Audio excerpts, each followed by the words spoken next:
नमस्कार, मैं हूं तुषार और आप देख रहे हैं खबर 100। आइए रुख करते हैं आज की खबरों की ओर, पर उससे पहले एक नजर आज की हेडलाइंस पर।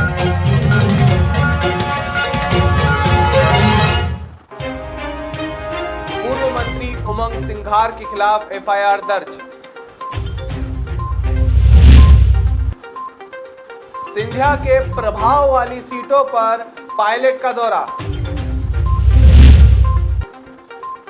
भाजपा का संकल्प पत्र जारी।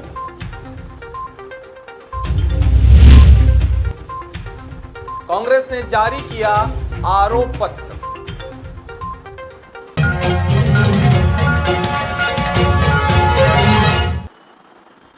मध्य प्रदेश में उपचुनाव के बीच कांग्रेस सरकार के पूर्व वन मंत्री एवं गंधवानी के विधायक उमंग सिंघार के खिलाफ एफआईआर दर्ज की गई है। उन पर ग्राम संदला, केंद्र फाटा और तिलगार सहित अन्य क्षेत्रों में कांग्रेस प्रत्याशी कमल सिंह पटेल के समर्थन में वाहन काफिले के साथ जनसंपर्क करने का आरोप लगा है। उपचुनाव के दौरान गठित उड़न दास्ता टीम को संज्ञान में आने पर जनसंपर्क रैली की वीडियो रिकॉर्डिंग करवाई गई। कार्यक्रम करने की अनुमति नहीं ली गई थी। बाद में रिटर्निंग ऑफिसर के निर्देशन पर एफआईआर की कार्यवाही प्रस्तावित की गई और एफएसटी एक टीम के प्रभारी एनआर भाबर की रिपोर्ट पर प्रकरण दर्ज किया गया है।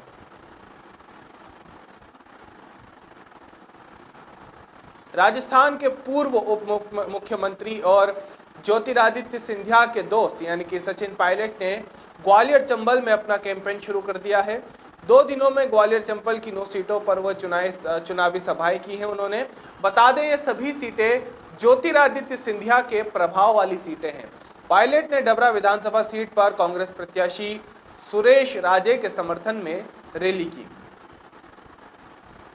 सच में आज यहाँ पर आकर इस डबरा की ऐतिहासिक धरती पर जो जोश, जो उत्साह मुझे देखने को मिला, मैं देख रहा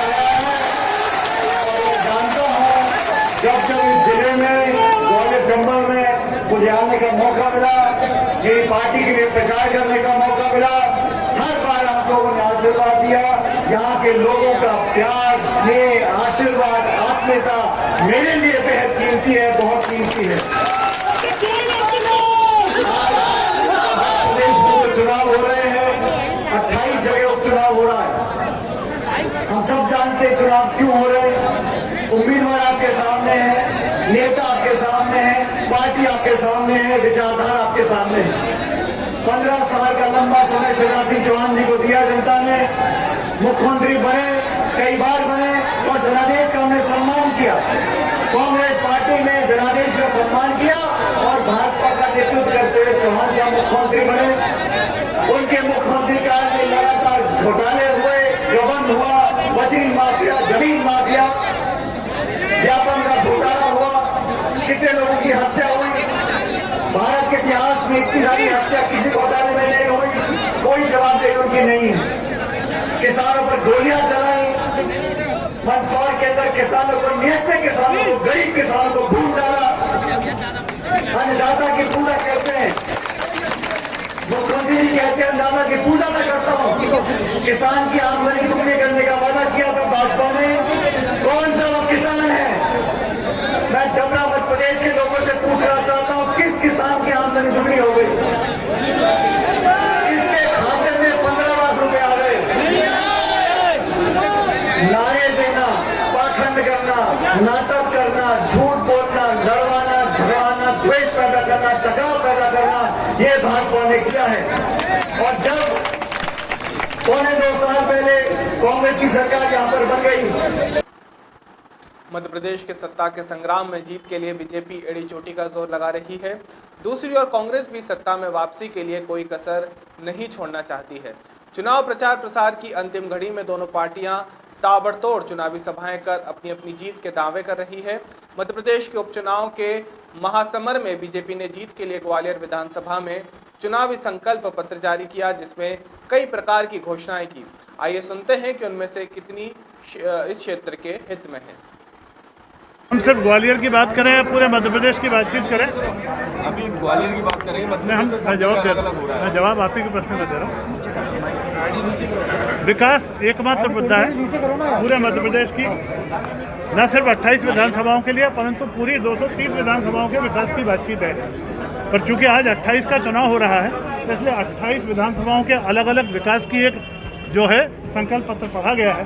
पर मध्य प्रदेश के पूरे के लिए जो संकल्प पढ़ा गया है कि कोरोना की वैक्सीन हम निःशुल्क उपलब्ध कराएंगे, गेहूं की खरीद ली है, अब धान की खरीदी करेंगे, संबल योजना हमारी फिर से चालू होगी, छात्रवृत्ति लोगों को दी जा रही है, हमारे मेधावी छात्रों को लैपटॉप दिए जा रहे हैं। जहाँ तक छात्रवृत्ति की बात है, पिछले 3 वर्ष से जब आपकी सरकार गई थी तब से जो है श्रमिक छात्रवृत्ति अभी तक नहीं आई, क्या करें? नहीं, विभिन्न प्रकार की छात्रवृत्तियाँ 523 करोड़ रुपए अभी पिछले 6 महीने के अंदर छात्रवृत्ति के खाते में डाले गए। क्या बिश्नोई जी, क्या लगता है कि जो वाद विवाद में आरोप प्रत्यारोप में सबरे मुद्दे गायब हो गए थे मध्य प्रदेश से जो जनता के थे, उसकी वजह से आपको अलग से ये संकल्प पत्र या घोषणा पत्र जारी करना पड़ रहा है? मित्र आपके बल को ठीक कह रहे हैं कि मुद्दों से अलग भटक रहा था चुनाव, तो चुनाव घोषणा पत्र के माध्यम से हम वापस इसको मुद्दे पर लेके आए हैं, विकास के लेकर आए हैं और आम जनता से संबंधित बातों को इसको चुनाव को लाने की कोशिश की जा रही है। का लाने का नाम इसमें नहीं है जी, लाने की जो कोई भी योजना वो मानी अभी उन्होंने बताया ना मुन्ना लाल जी ने, स्वर्ण रेखा के बारे में मुन्ना लाल जी का संकल्प में शामिल है, उन्होंने आपकी बात का जवाब दिया है। मध्य प्रदेश में उपचुनाव आने वाले हैं और इसी के चलते हर पार्टी अपने लुभावने संकल्प पत्र जनता के बीच रख रही है। ऐसी एक खबर सामने आई है शामगढ़ क्षेत्र के से, जहां पर भारतीय जनता पार्टी के ने चुनाव कार्यालय से सुवासरा विधानसभा के उपचुनाव को लेकर भाजपा चुनाव कार्यालय में भाजपा का संकल्प पत्र जारी किया है, जिसमें पार्टी ने कई घोषणाएं की है जिन्हें क्षेत्र हित बताया जा रहा है। आपको बता दें, कार्यालय में ही मौजूद सांसद सुधीर गुप्ता ने भाजपा की तारीफ करते हुए कहा कि हमारे प्रधानमंत्री ने गांव-गांव तक ऐसे सड़कों के जाल बिछाए हैं जिनमें से गांवों का किसान किसी भी मौसम में किसी भी तरह तक आसानी से पहुंच सकता है। इसके साथ ही सांसद सुधीर गुप्ता ने ऐसी कई तरह की बातें संकल्प पत्र के माध्यम से जनता के बीच रखी। वो रखी गई है जिससे ग्रामीणों को फायदा होगा। भारतीय जनता पार्टी जनता के बीच लगातार काम कर रही है। अटल जी की शासन व्यवस्था या नरेंद्र मोदी जी की शासन व्यवस्था या शिवराज सिंह चौहान जी की व्यवस्थाएं जो दी है उस पर जन सामान्य को विश्वास है। चाहे वो कृषक हो, चाहे मजदूर हो, चाहे व्यापारी वर्ग हो, चाहे वो माता बहनें हो, चाहे विद्यार्थी हो, स्कूल में पढ़ने वाले बच्चे से लेकर हर एक व्यक्ति के मन के अंदर विश्वास है। और हम जानते हैं इस लॉकडाउन के दौरान हमने स्ट्रीट वेंडर, ठेला चलाने वाले तक को भी मदद के क्राइटेरिया में लाकर जोड़ा है और इसीलिए सभी वर्गों का हम पर विश्वास है। लेकिन ये दौर चुनाव का है और चुनाव के दौर में सबसे बड़ी बात है कि कांग्रेस ने जो वादे किए थे वो पूरे नहीं हुए। इससे जनता का हमारी लोकतांत्रिक व्यवस्था पर बहुत बड़ा प्रश्न लगकर खड़े थे। आज हम जनता के बीच पुनः एक अपना संकल्प पत्र लेकर आए जो आज हमने यहाँ विमोचित किया है प्रेस के सामने। और इस संकल्प पत्र में हमारे द्वारा किए कार्य और हमारे द्वारा भविष्य में स्थानीय विकास से लेकर और प्रदेश के विकास की संकल्पनाएं हैं। आपने प्रश्न पूछा है ग्रामीण क्षेत्रों के लिए, हम इसको दोहराते हैं कि संबल जैसी योजना हम पुनः चालू कर रहे हैं। तो हमने किसानों की खरीदी वाली योजना को बहुत आधार दिया है, बीमे को हम पुनः मजबूती प्रदान कर रहे हैं और लगभग हमने बड़ी राशि 6000 करोड़ के आसपास की राशियाँ हमने इस काम के लिए वितरित की है।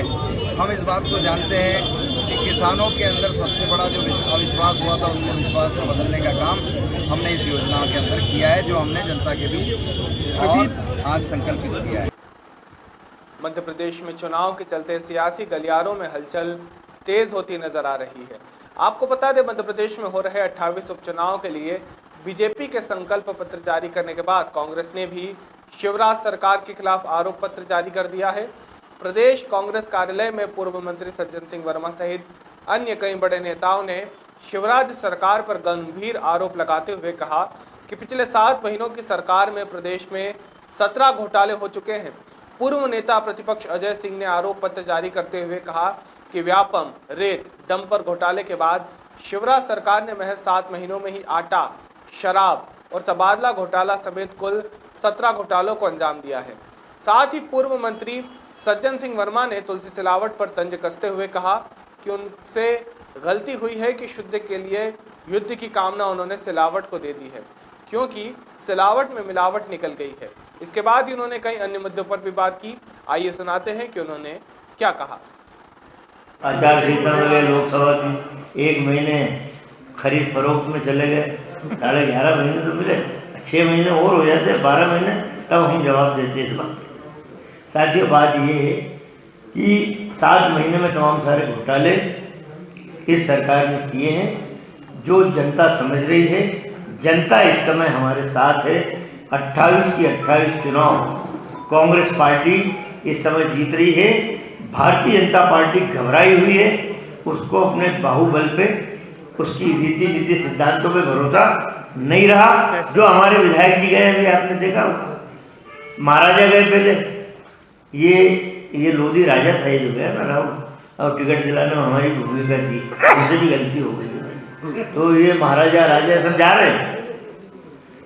मैं ये बता रहा हूँ कि जब भारतीय जनता पार्टी मीडिया से बात करती थी तो हमारी तो 18 सीट आ गई, हमारी तो 20 सीट आ गई, फिर विधायक खरीदने की क्या जरूरत पड़ रही है? विधायक क्यों खरीद रहे? इसलिए कि बीजेपी डरी हुई है। आरएसएस का इंटरनल सर्वे 27 सीट बता रहा है कांग्रेस की, हमारा सर्वे 28 के 28 सीट बता रहा है। तो हम 28 के 28 सीट जीत के वचन पत्र को तो पूरा करेंगे, पर इन दुष्टों को, चाहे हनी ट्रैप का मामला हो, ये ट्रेंडिंग हो, व्यापम हो, इन सारे घोटालों में इनको 3 महीने के अंदर आबो हवा खिलवाएं। आपका धन्यवाद। आप पूछ सकते हैं भैया से। शिवराज सिंह जी ऐसे मुख्यमंत्री जाने जाएंगे जो असत्य और घोटालों के नाम से एक पर्यायवाची उनका नाम साबित रहेगा।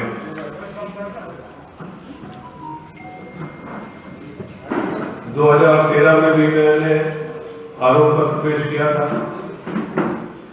और 2018 में 54 बिंदुओं का आरोप पत्र, जिसकी बदौलत जो कांग्रेस पार्टी ने आरोप पत्र पेश किया था, उसकी बदौलत मध्य प्रदेश की जनता ने 2018 में कांग्रेस पार्टी की सरकार बनाई थी। लेकिन दुर्भाग्य है कि 15 महीने में सत्ता की भूखे शिवराज सिंह जी प्रजातंत्र की हत्या करके फिर से मुख्यमंत्री बनकर। अभी के लिए केवल इतना ही। बाकी ताज़ा खबरों के लिए जुड़े रहिए खबर 100 के साथ, जनता की बुलंद आवाज।